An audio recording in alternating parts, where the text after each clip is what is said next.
pourquoi votre autre ne revient pas. Alors, je ne vais pas revenir sur les peurs du yin et son mode de construction et de fonctionnement.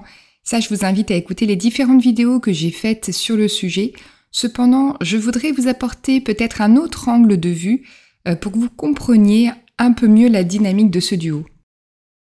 Vous savez, si on met de côté un instant ce processus énergétique qui nous relie l'un à l'autre, ce qu'il se joue dans la dynamique du duo entre les deux serait assez facilement décryptable parce que c'est en fait beaucoup de psychologie. Nous sommes des êtres d'émotion qui signifie mouvement qui vient de l'extérieur. Nous vivons chacun notre réalité en fonction de comment nous percevons le monde qui nous entoure parce que chaque événement va créer une émotion en nous. Et c'est à partir de cet endroit que nous nous construisons. Et quand on est dans notre blessure, quand on vit une situation, ça entraîne une pensée. Et ces pensées, vous ne les contrôlez pas, elles sont automatiques. Et elles sont déjà préenregistrées en fonction de ce que vous avez pu vivre avant. Elles sont tellement automatiques qu'il est très difficile de repérer la toute première et que chaque pensée entraîne une émotion et une émotion va entraîner une pensée. Et comme nous n'avons pas été habitués, éduqués pour observer la manière dont nos pensées nous conditionne. Et si la pensée que vous avez n'est pas analysée en profondeur dans ce duo, elle va revenir en permanence. Et les émotions qui en découlent, si elles ne sont pas comprises, ou si elles sont exagérées par rapport à ce que vous vivez, elles entraînent un comportement dit inadapté. Et c'est vraiment essentiel d'entendre et de comprendre que tout démarre de là. Mais ça, les 90% du temps, vous ne pouvez pas forcément vous en apercevoir. Rappelez-vous qu'une émotion à la base, c'est passager. Elle est là pour nous donner comme une boussole intérieure de notre état d'être, pour comprendre ce qu'on vit. C'est bien pour ça que même quand on s'est réparé, on a le droit de ressentir de la colère. Parce que si on s'interdit ou si on se juge de ressentir certaines émotions qui peuvent être décrites à tort comme mauvaises, eh bien dans ce cas, il faut aussi retirer la possibilité de ressentir de la joie, de la sérénité, de la peur, de la tristesse. Bref, on devient des robots. Non, ce qui crée un déséquilibre, c'est quand ces émotions s'installent, parce que là, elles créent un mal-être en nous et dans la durée, effectivement, elles font baisser notre vibration. Quand vous vous rencontrez, en général, le yang qui a la blessure d'abandon va avoir des difficultés à gérer les émotions que lui provoque la connexion avec son autre et l'amour qu'il ressent pour lui. Le yin, la plupart du temps, se sent envahi par les réactions ou les actions de son yang. Et contrairement à lui, comme il ne connaît pas bien ses émotions à lui, qu'il a du mal à y mettre des mots, à les exprimer, la façon de s'en préserver, c'est de ne pas les affronter et donc d'éviter celui ou celle qui lui procure ce malaise ou ce mal-être intérieur. Dans un modèle parfait de reconnexion entre flammes jumelles, chacun dirait ce qu'il pense avec la bonne intensité d'émotion, chacun respecterait la liberté de l'autre.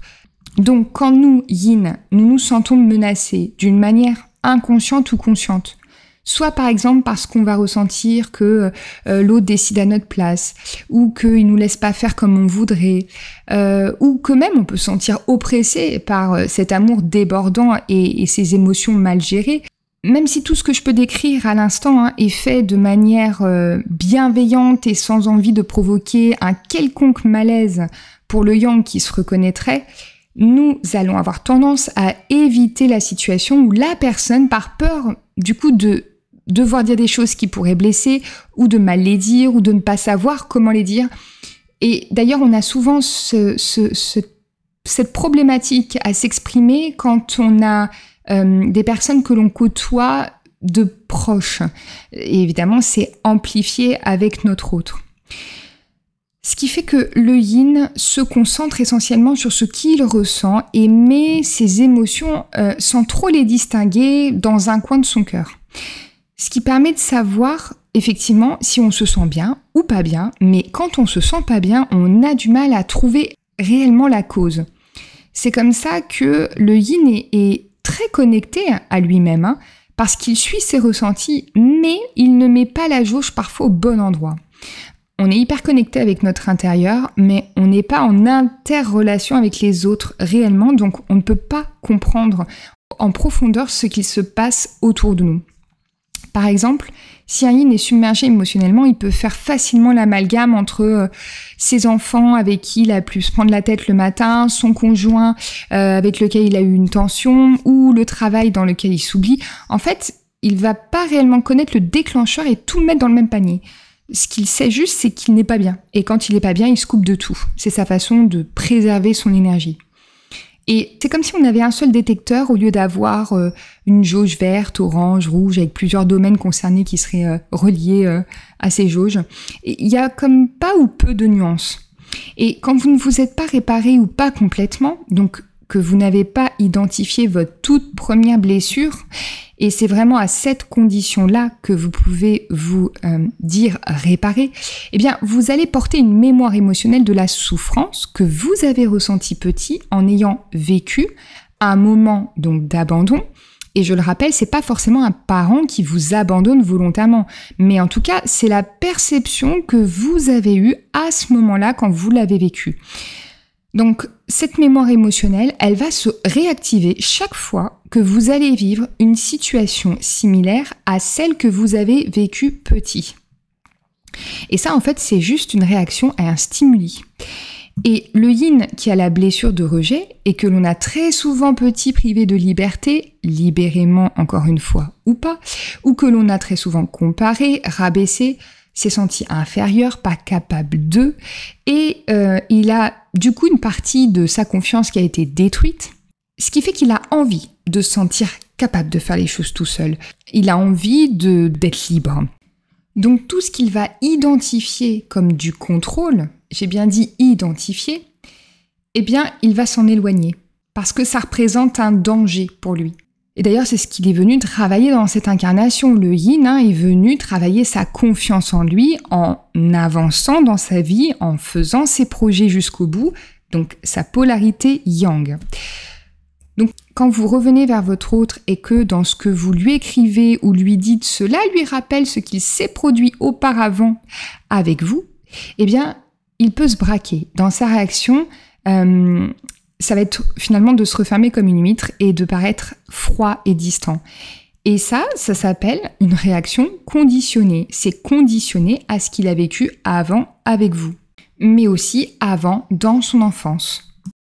Je vous donne un exemple qu'on pourrait tous vivre. Imaginons qu'une personne vous pose trop de questions de manière persistante. Ça va rapidement augmenter votre irritabilité si elle continue et que vous essayez de lui faire comprendre que cela vous dérange. En fait, notre réaction va varier en fonction de l'intensité qu'on perçoit dans ce qu'on vit. Et nos émotions viennent de la façon dont on perçoit la situation qu'on vit. En fait, on réagit et on agit en fonction de stimuli.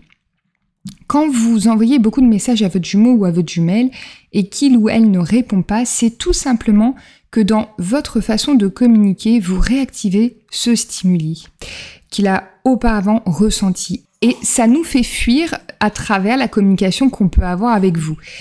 Et vous le savez, c'est dans le silence qu'on trouve nos réponses. Alors avant, j'avais pas vraiment la notion de ce que ça voulait dire. Je voyais pas comment dans le silence on pouvait avoir des réponses. Mais finalement, au fur et à mesure que j'avançais dans ce parcours, j'ai compris. C'est-à-dire que de revenir à soi dans ce moment-là, c'est quelle est mon attente? Parce que, dans l'exemple que je vous ai donné, si ça vous perturbe de pas avoir de nouvelles ou de pas avoir de retour tout de suite de votre autre, c'est qu'il y a une peur. La peur vous conditionne, dans tous les cas que vous le vouliez ou non, à agir ou à réagir à la situation de la manière dont vous le faites aujourd'hui avec votre jumeau. N'oubliez pas que c'est votre parfait complémentaire. Qui dit complémentaire, dit complètement opposé dans les réactions. C'est pour ça que dans ce parcours, il est très compliqué de ne pas se faire aider par une thérapie. Pour se déconditionner et se reprogrammer, c'est pas simplement d'avoir conscience de sa blessure et de voir les réactions qu'on a. Il s'agit de les modifier, d'effectuer un changement dans la matière et c'est ça qui augmente votre taux vibratoire et qui fait que dans tous les cas, ça fait bouger l'autre. Donc quand vous vous êtes réparé, et je dis bien réparé, c'est-à-dire que vous avez revu tout votre mode de fonctionnement, toutes les croyances que vous avez peut-être hérité de votre famille, de la société, tous les blocages qui vous ont empêché de faire les choses comme vous le vouliez ou de dire les choses comme vous l'auriez voulu. Que vous avez finalement réglé votre passé, que ce soit à mettre les choses au point avec vos parents, vos frères, vos sœurs, vos amis. De ne plus être dans les non-dits. Vous avez des façons différentes de même rentrer en relation avec les autres et bien souvent les autres vous relatent ce changement. Vous n'envoyez plus les mêmes signaux à votre autre puisque vous n'allez plus vouloir obtenir de la même manière certaines réponses ou tout simplement vous n'allez plus attendre de réponse. Tout ce qui vient de votre cœur aura un retour. Maintenant, c'est peut-être pas celui que vous attendiez, mais encore une fois, c'est pas le but. Vous pouvez être déçu, mais quand on a vraiment travaillé à se réparer, on va rentrer dans l'acceptation. L'acceptation que l'autre ne soit pas prêt, tout simplement. Parce que vos ressentis, vos connexions qui se seront développées au cours de votre réparation, et suite à votre réparation qui vont s'amplifier, seront de plus en plus précis et vous aurez vos réponses, vous saurez où en est votre autre, vous saurez pourquoi il a telle réaction, pourquoi il est dans le silence. Parce qu'il y a aussi, je vous le rappelle, un temps pour que lui aussi puisse s'épurer dans cette réparation. Et ça se fait pas du jour au lendemain. Et c'est le même travail que le vôtre, mais pas pour la même blessure. Et puis vous aurez aussi ces rêves où vous ressentirez l'âme de votre autre ou peut-être qu'il va vous donner des informations de là où vous en êtes. En tout cas, vous allez dans tous les cas avoir toutes les réponses et vous aurez entièrement cette confiance en votre lien. Mais pour y parvenir, il y a un dernier travail, c'est ce lâcher prise. En fait, le lâcher prise, c'est le travail de l'instant présent. Et ça aussi, c'est un apprentissage. C'est forcer un bouton qu'on n'a pas l'habitude d'enclencher. Ça se travaille et ça doit devenir presque naturel de ne plus faire de projection sur des choses dont on n'a pas le contrôle. D'ailleurs, quand vous êtes dans ce lâcher-prise, et ça peut vous arriver dans des périodes de ne plus penser à votre autre, et là, vous n'attendez plus rien et finalement, il revient vers vous. Mais comme la plupart du temps, eh bien, il y a des mécanismes ou des schémas qui se réenclenchent au contact de votre jumeau ou de votre jumelle, ça repart dans des d'éloignement de votre autre. Jusqu'au moment où vous vibrez dans une quasi-totalité, ce lâcher-prise, eh bien, c'est là que votre jumeau ou votre jumelle revient réellement. Et finalement, quand votre autre vous répond quelques jours plus tard, c'est aussi son temps, le temps intérieur dont il a besoin pour revenir de la meilleure des façons vers vous. De la meilleure des façons ne veut pas dire de la façon dont vous le voulez, que ce soit pour revenir avec des mots qui vous plaisent ou vous déplaisent, ce temps est nécessaire, ce temps, on va dire, d'introspection. Par contre, si vous n'avez plus de nouvelles depuis des années et que vous avez travaillé sur vous, alors que vous ne voyez rien bouger de l'autre côté, c'est que soit vous n'avez peut-être pas identifié ce qui bloque encore en vous, soit vous n'êtes peut-être tout simplement pas dans ce parcours.